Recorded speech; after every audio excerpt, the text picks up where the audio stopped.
नमस्कार साथियों, हिंदी स्टेनो बढ़ोत वाले चैनल में आपका हार्दिक स्वागत है। आज की डिक्टेशन रामधारी गुप्ता खंड 1 से प्रतिलेखन संख्या 21 व 22 से 100 वर्ड पर मिनट की स्पीड से होगी। तो आइए शुरू करते हैं। डिक्टेशन शुरू होगी 5 सेकंड बाद।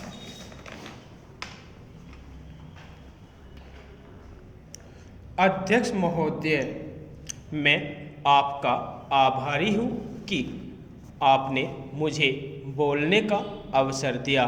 इस देश के वर्तमान भारी संकट के समय में और विशेष रूप से उस समय जबकि हम लड़ाई से अभी निवृत्त हुए हैं और आकाश में लड़ाई के बादल दूसरी तरफ से आने शुरू हुए हैं।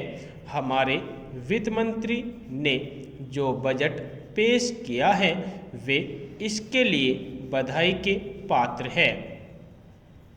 यद्यपि भिन्न भिन्न पहलुओं को लेकर आलोचनाएं की गई है, लेकिन यदि उनकी कठिनाइयों को भी देखा होता कि राष्ट्र को किन किन संकटों का सामना करना पड़ रहा है, इस बात पर भी अगर मेरे से पहले बोलने वाले वक्ताओं ने विचार किया होता तो मेरा विश्वास है कि उनकी आलोचनाओं का आधार कुछ दूसरा होता।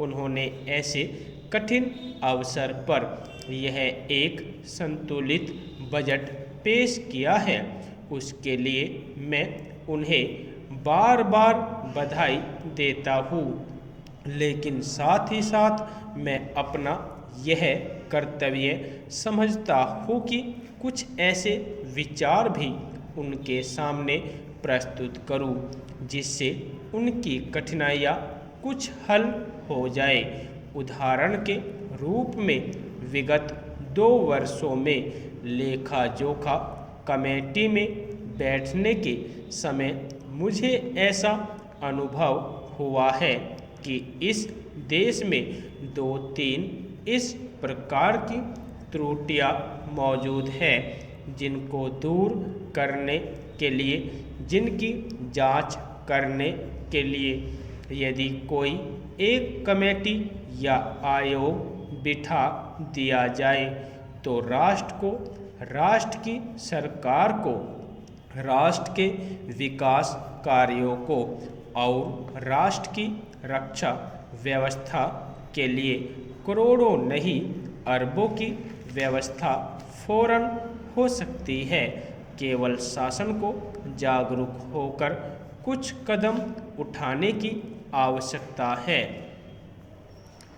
अभी कुछ छिपे हुए धन का जिक्र किया गया। सरकार ने भी समय समय पर ऐसा आभास दिया है कि इस देश में लगभग 30,000 करोड़ रुपये का छिपा धन मौजूद है। स्वयं मैं समझ नहीं पाता हूँ कि जब सरकार ऐसा अनुभव करती है तो इसकी व्यवस्था करने में उसको दिक्कत क्या आ रही है। ऐसा मालूम होता है कि कहीं इच्छा शक्ति की कमी है। भारत की इस सरकार ने अपनी शक्ति का ठीक से उपयोग करके उस दुश्मन के दांत खट्टे किए जिसके की ऊपर विश्व की शक्तिशाली और इंग्लैंड जैसी शक्तियों का अटूट सहारा था और जिसको कि उन्होंने हमारे विरुद्ध उकसाकर खड़ा किया था और अपना पूर्ण सहयोग दिया था। अध्यक्ष महोदय, मानव संसाधन विकास मंत्रालय की मांगों के संबंध में बोलने के लिए मैं खड़ा हुआ हूँ। शिक्षा की पद्धति के बारे में, उसमें परिवर्तन लाने के बारे में, इस क्षेत्र में हमें जो असफलता हाथ लगी है उसके बारे में अभी मेरे मित्र ने बहुत कुछ कहा है। दुर्भाग्य की बात यह है कि देश में सभी लोग यह मानते हैं कि शिक्षा में प्रगति नहीं हुई है। शिक्षा पद्धति में आमूलचूल परिवर्तन नहीं हुए हैं, लेकिन फिर भी इस दिशा में कुछ किया नहीं जाता है। ऐसा प्रतीत होता है कि इस विषय में कुछ भी करने की स्थिति में हम नहीं रहे हैं। स्थिति ज्यों की त्यों चली आ रही है।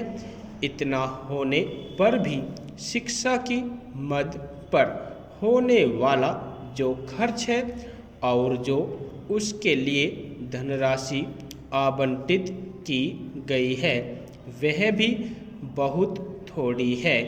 लेकिन उस पर न जाकर मैं आपका ध्यान इस ओर दिलाना चाहता हूँ कि मर्ज बढ़ता ही गया। ज्यों ज्यों दवा की वाली कहावत ही आज चरितार्थ हो रही है। जितने ज़्यादा आयोग और समितियाँ बैठी और जितनी ज़्यादा शिक्षा पद्धति के बारे में छानबीन की गई, उतनी ही ज़्यादा बीमारी बढ़ती गई। बीमारी का इलाज न होकर और भी खराबियाँ पैदा होती गई। अभी मेरे मित्र ने माननीय मंत्री का ध्यान एक रिपोर्ट की तरफ दिलाया था। इस तरह की बहुत सी रिपोर्टें हैं। अभी सदस्य महोदय भी एक रिपोर्ट का जिक्र कर रहे थे। रिपोर्ट तो बहुत सी प्रस्तुत हुई है, लेकिन मंत्रालय ने उस पर कभी कार्यान्वयन करने की दिशा में कोई कदम नहीं उठाया। अपनी इस हालत को उन्होंने इसी सदन में स्वयं स्वीकार किया है। अपनी विवशता को उन्होंने स्वयं यहाँ प्रकट किया है। इस विषय पर और अधिक न कहकर मैं आज के दिन मानव संसाधन विकास मंत्रालय का ध्यान दो विशेष विषयों की तरफ दिलाना चाहता हूँ। पहली बात तो मैं हिंदी के बारे में कहना चाहता हूँ।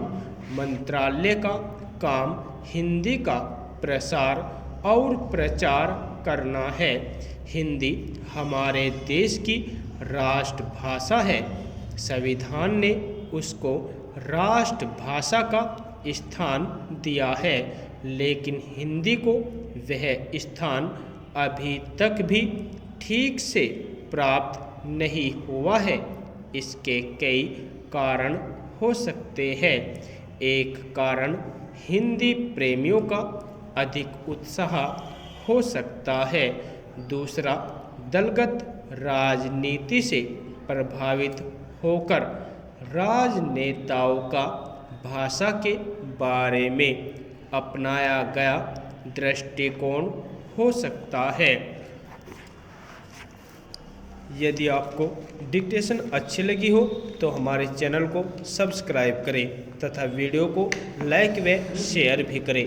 धन्यवाद।